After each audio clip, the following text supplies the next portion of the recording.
Here we have the Highline CFR650 TopGun Bale processor. We are going to run through a quick startup video to help you get familiar with your new machine. Drawbar length should be set to 16 inches from the center of the pinhole to the end of the tractor PTO shaft. If the tractor has a hammer strap attachment, use the single point hitch on the TopGun. If the tractor just has a single hitch, use the clevis attachment on the TopGun. Level the TopGun by adjusting the hitch clevis bolts. Remove the jack and install in the storage location. Slide the drive line onto the tractor PTO shaft and allow the lock to engage. For a 3 hydraulic remote setup, connect the hydraulic hoses to the preferred outlets. Green marked hoses are the Bale lift. Red marked hoses are the selector valve for the turret operation. Blue marked hoses are the feed rollers. For the joystick option, the green marked hoses are supplied. The electric harness will route from the hydraulic block to the tractor and will require 12-volt supply and mounting of the joystick.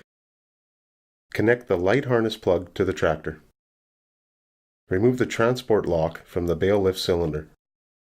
Disengage the flail drum lock. For processing the material through the blower, be sure the side panels of the auger housing are securely closed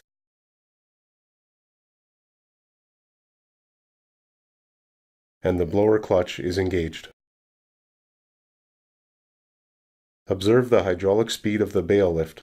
If motion is too quick, the Bale lift will have unnecessary force entering the tub. A recommended speed of the feed rollers is about 30 RPM. This may vary with bale type and size. The joystick can be used for the following functions: turret swing, left or right,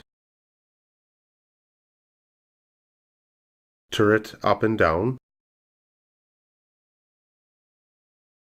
Bale lift down,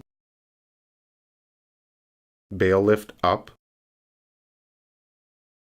and feed rollers.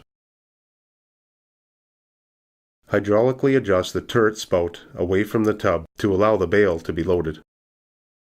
Lower the Bale lift and back into the desired bale.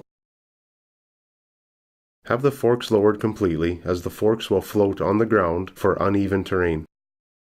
To limit the amount of float on the forks, a 5/8 bolt can be installed to reduce this. Lift the bale into the tub. Operate the spout and point in the desired location. With the tractor at low RPM, engage the PTO. Slowly increase the throttle to 1000 PTO RPM. Once the PTO is operating at 1000 RPM, engage the feed rollers.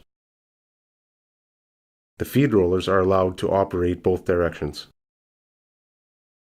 The following is the procedure for the twine removal. It is recommended after 20 to 25 bales to remove the twine or net wrap off of the drum and auger. Raise the Bale lift and install the transport lock. Lock the drum in the lock position. This is when the knife guide is rotated to the top of the drum. Set the aggression to 1. If there are any flails covering the knife guide, lift them away so that the knife is not damaged when cutting the twine. Place the twine cutter handle in the designated slot located on the rear of the machine and proceed to cut the twine off of the drum following the track on the drum. Once the twine is cut, unlock the drum and pull the twine off of the drum from the discharge opening. Place the handle back into the storage location.